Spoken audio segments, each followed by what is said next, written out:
La vérité derrière les ruptures. Pourquoi les femmes partent-elles? Si vous n'aimez pas parler des ruptures, mais que vous vous demandez pourquoi les femmes partent, alors restez avec moi. Parce que c'est pour vous. Si vous n'aimez pas les vérités difficiles, mais que vous avez soif de réponses, plongeons-y. Si vous n'aimez pas les clichés, mais que vous voyez des schémas se répéter, vous voudrez entendre ceci. Voilà le truc.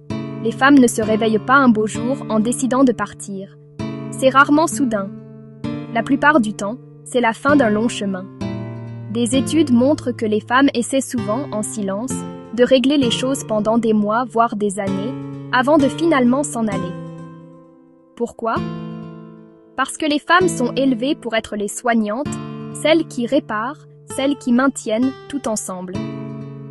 Mais quand la charge émotionnelle devient trop lourde, ignorée, non appréciée, invisible, elles atteignent un point de rupture. Il s'agit de besoins non satisfaits. La communication, le respect, l'intimité. Quand ceci s'estompe, les femmes le remarquent souvent en premier. Elles en parlent parfois doucement, parfois avec force.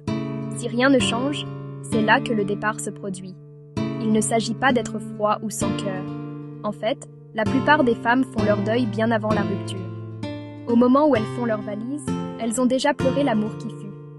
Alors, pourquoi est-ce toujours les femmes qui partent?